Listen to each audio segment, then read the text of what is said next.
Hey guys, what's up? Welcome to today's vlog. A little different today. We're gonna go run some errands, so I thought I'd take you with me and we'll get some stuff done. If this is your first time tuning into my vlogs, then welcome.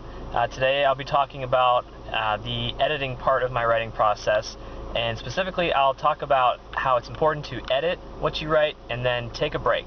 The point of that is to give your eyes a rest from what you see all the time. You know, if you spend so many hours working with the same words and the same, your manuscript, you see the same words all the time, and it's a good habit to get into to just give your eyes, your mind, just a break from that. So in my last vlog I was talking about writing your rough draft, and today's vlog is kind of a continuation of that, just because these steps in the process should be hand in hand. They should go well together.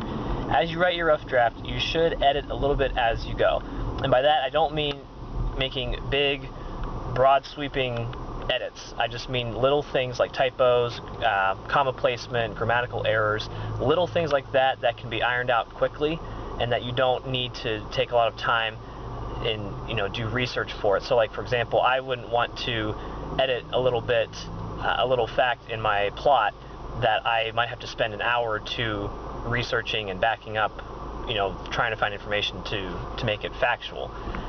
That's not what I'm talking about. That'll come later, or you should kind of have that already done in the planning process and as you begin writing. But taking care of those little typos and those little errors along the way will save you time later when you have your larger edits. Another perk about editing as you go is because it gives you an opportunity to read through not only what you just wrote, but you can back up a few paragraphs and read what you have already written into what you just wrote. That way you can kind of catch the flow of your story and make sure that it sounds good and it reads well. I've always said that it's good to read out loud to yourself just because it gives you an opportunity to hear the words spoken. A lot of times when you read silently to yourself, your mind fills in words that might be missing because you know what you mean to say, but there's just something beautiful about reading it out loud that sometimes catches those little errors. So when you get to the point of finishing your first draft and you've edited it as you go and you think that it's ready and good enough,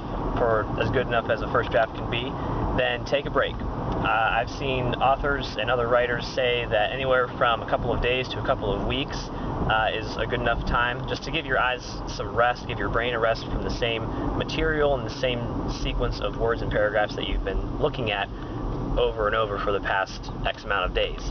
I've even seen some authors say that a month or two would be good just to give yourself a little bit of an extra break. That just comes down to your preference. I wouldn't want to take that long off just because of my personal situation right now. I just want to get my material put together in a quicker way instead of putting that much time in between writing.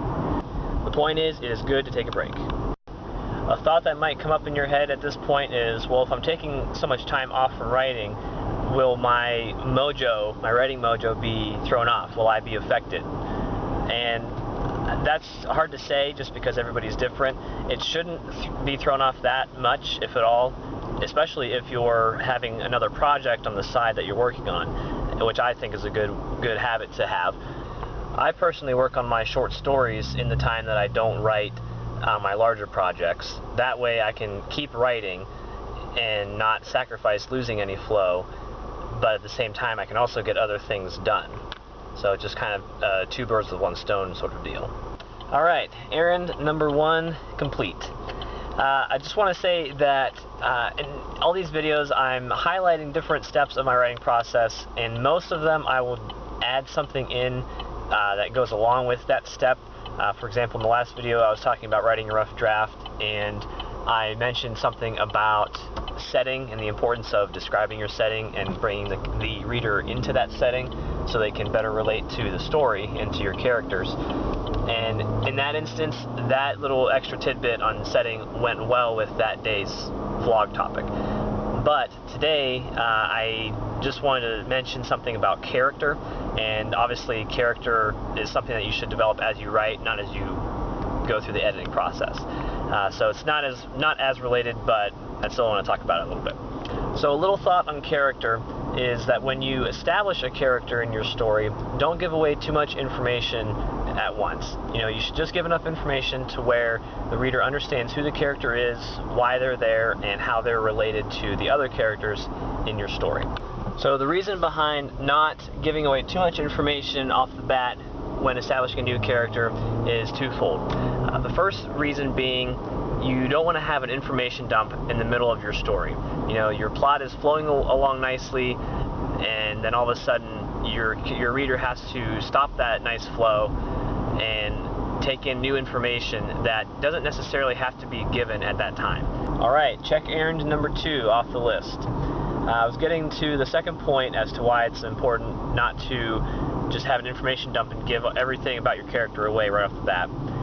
If you've ever heard of the phrase, don't play all your cards at once, that has meaning here. And basically all that means is that if you give everything away regarding your character, then you don't have anything to give later on in the story. And that can, you know, not giving yourself an out like that can really damage your writing, and it can damage the story in general.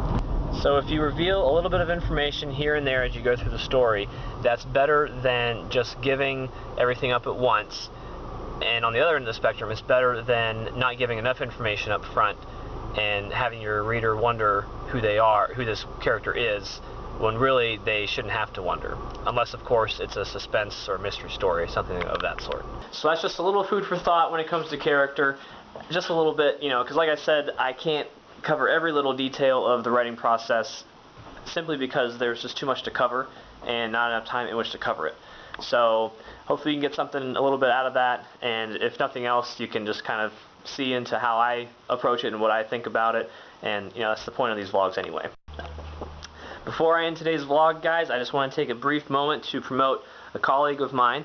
His name is Joshua Jaden. He specializes in print and ebook cover design, and his website is joshuajaden.com. I'll include that in the description.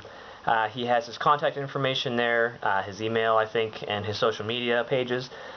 He also has a portfolio of completed projects, and he has quite a few pre-made templates that you can look at and choose from if you want to have a cover made for one of your own projects. So I'd recommend checking him out, and if you do, let me know what you think. I think that's all we have for today, so thanks for watching. If you liked the video, please thumbs it up. Thumbs it up, I think that's a term. And subscribe if you aren't a subscriber yet. And we'll see you next week. Thanks.